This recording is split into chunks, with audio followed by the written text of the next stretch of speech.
Speaker, sir, on behalf of my party, the All India Trinamool Congress, I rise to speak on the additional demand for grants 22-23. I begin by quoting the author Jonathan Swift. As the vilest writer has his readers, so the greatest liar has his believers. And it often happens that if a lie be believed for only 1 hour, it has done its work. Falsehood flies and truth comes limping after it. This government has us believe every February that this country's economy is going great guns. We are the fastest growing, most efficient global player. Everyone is getting employment. We're getting gas cylinders. We're getting electricity. We're getting pakka houses. This falsehood flies for about 8 to 10 months, and then the truth comes limping after it. And now we are in December, and the government says it needs another 3.26 lakh crores of additional funds over and above the budget estimate. The government and the ruling party coined the term pappu. You use it to denigrate, to signify extreme incompetence. Let me use the next few minutes to point out what the data, the statistics tell us as to who the actual pappu really is. NSO numbers were out yesterday. Industrial output has shrunk by 4% in October to a 26-month low. The manufacturing sector contracted 5.6%. Manufacturing is still the biggest generator of jobs. 17 of the industry sectors that make up the index of industrial production have recorded negative growth rates. Forex reserves have fallen by $72 billion in under a year. The Honorable Finance Minister yesterday during question hour mentioned how apparently 50% of FII inflows into emerging markets are coming into India. Wonderful. But her colleague, the Minister of State for External Affairs, just last Friday, in response to a question in this very House, stated that almost 2 lakh people, 1,83,741 people, renounced their Indian citizenship in the first 10 months of 2022.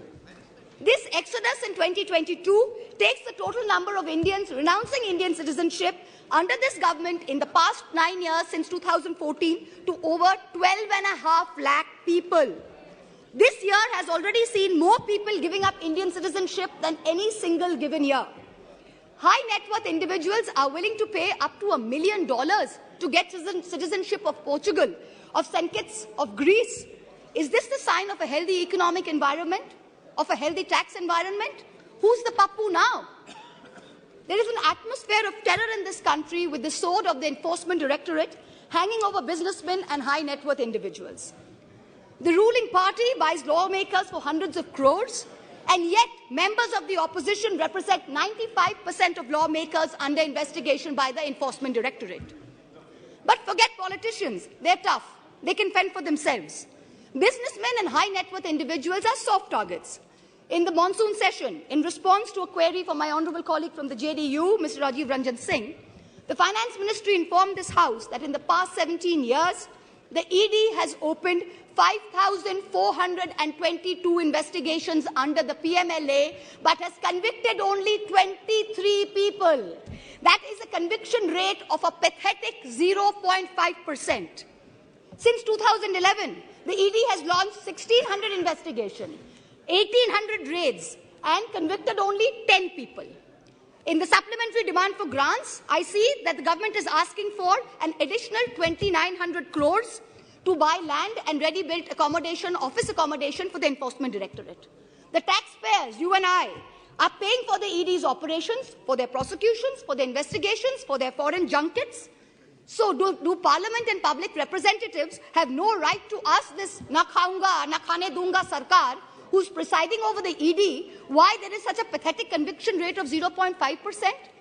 Is the ED's job only to harass people, or is it to actually track down and catch the perpetrators of financial crimes? What is this level of incompetence?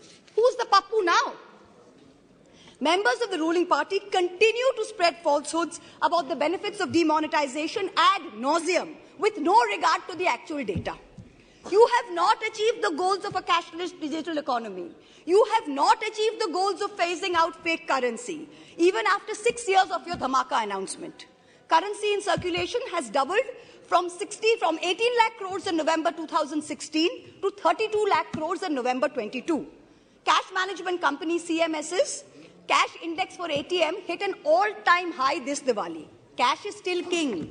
Demonetization did not achieve any of the 3 targets. Who's the pappu now? I've been reviewing the demand for additional grants, and there are various items in it that are shocking. From a total subsidy request of 1,09,000 crores in March, the Department of Fertilizers has asked for an equal amount in the supplementary request. Just urea alone is accounting for 86,000 crores. Phosphorus and potassium are controlled because they are nutrient-based subsidies. What is this government doing to stem the overuse of urea, which is killing the soil, killing productivity, and killing our health? What the soil needs is balanced use of fertilizers. Bengal has been promoting a balanced fertilizer blend of major fertilizers. And now we are suffering because the center is starving us of the most popular mix of NPK, which is the basal application for potato. During November 22, Bengal asked for a certain amount, and only 33% of our demand for balanced fertilizers was met by the center. Most of the urea-based subsidy is going to GAIL, because GAIL supplies the maximum gas to the fertilizer sector. When are we going to see the much-promised reform and competition in this natural gas sector? When are we going to see the promised transmission system operator, the unbundling of GAIL? Is the government hiding and protecting GAIL under the garb of providing urea subsidies to people? Nearly 2,000 crores supplementary demand is for large industry, whereas only 233 crores is for the MSME sector. But the MSME sector accounts for 90% of jobs in the industrial sector. These are very distorted priorities. About 45,000 crores demand is for Manrega and other rural employment schemes. This is far too little, far too late.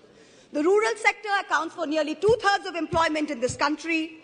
Field reports suggest that only a very small fraction of rural households are getting Manrega jobs. That too not more than 30 to 40 days instead of the assured 100 days. That too, there's a 3 to 4 week lag in wage payment simply because there is inadequate allocation of funds. There is also no supplementary demand for subsidized food delivery under PDS.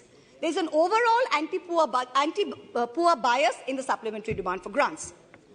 BSNL is being provided, this is very interesting, BSNL is being provided a viability gap funding of 18,000 crores for rural wireline operations. Prima facie, I don't have a problem with this. But if the government of India wants to keep giving BSNL viability gap funding, it is also giving it free spectrum worth 30,000 crores. Then why not make BSNL free roaming rural for everybody? If I'm not a BSNL user, I'm an Airtel user. I am paying for BSNL's free spectrum. It is not only BSNL subscribers who are paying for it. So if Airtel has poor network in a rural area, why can my phone not latch on to BSNL? Taxpayers are paying for this. Make it free for all in rural areas. The supplementary demand for grants will amount to an additional expenditure of about 4.36 lakh crores. This is going to raise the fiscal deficit above the target that you mentioned in the budget. So what is the government's additional revenue mobilization measures, especially non-tax revenue, that is going to make this up, make up the additional expenditure so we stay within the fiscal demand targets, fiscal deficit target? The Honorable Finance Minister yesterday stood in this House and she likened us, the opposition, to Videsh ka dushman. And she said, we have Jalan ka bhavna at India's growth. I stand here today to tell the Honorable Minister, wherever she may be, to tell this government, to tell this ruling party, that all of us here have given up our lives, our youth, our jibon, our jobon, as it were, to dedicate ourselves to the service of this great land, to the service of its people. We represent the farthest corners of this country, from Karimpur to Kutch, from Katgodam to Kasargod. It is our inalienable right to ask the questions of this government. It is our right to question your incompetence. And it is this government's Raj Dharma that should make the treasury benches sit down, listen to our voices, and not react like the proverbial Khisyani Billi. It requires enormous courage and tenacity to simply stand up here and speak the truth, and we are doing it. In contrast, the ruling party is moving from one incendiary issue to another, from the division of Bengal into North and South, to the Citizenship Amendment Bill, to releasing convicted lifetime murderers and rapists just before an election, to openly trying to challenge the judiciary into submission. You somehow keep hoping that you will scare India into submission and you will keep winning power term after term. But it's not working. You just went to election in 3 states. With all your might, with all your resources, you won in only one. The president of the ruling party could not hold on to his own home state. Who's the pappu now? A certain honourable MP from the Treasury benches, who's given to trespassing in high-security zones, who goads us all with equal measure of falsehood and fake bravado, yesterday took cheap pot shots at my state, the state of Bengal, with false claims of diversion of Manrega funds. To him I say this, sir, don't push your luck. I went to Mount Holyoke College. I worship Ma Kali, and I've been elected twice from a border constituency. In your lingo, I say to you, and this is not unparliamentary, don't take panga. A certain Jari Booty Baba says publicly he likes women in saris, shalwars, and also nothing at all. In the presence of the wife of a deputy chief minister of the ruling party, hand on heart, ask yourselves, had any opposition leader said anything remotely similar, you would have been baying for their blood. The ruling party does not denounce it. There is no outrage. A convicted murderer and rapist is publicly giving sermons while out on parole, and leaders of the ruling party are listening to it. You do not have the moral clarity to call out right from wrong. Who's the pappu now? People tell me to keep quiet, to make peace in the name of soft Hindutva. I am Hindu, but I refuse to play soft anything. What this country needs is an elected government which plays hard morality, hard legality, and hard economics. No soft anything. I urge this government and the finance minister to take control of the economy, and I urge the people of India to take control over who they give the reins of this country to. सवाल ये नहीं है कि बस्तियां किसने जलाई, सवाल यही है कि पागल के हाथ में माचिस किसने दी. This is a question that India needs to answer. Thank you very much. Jai Hind.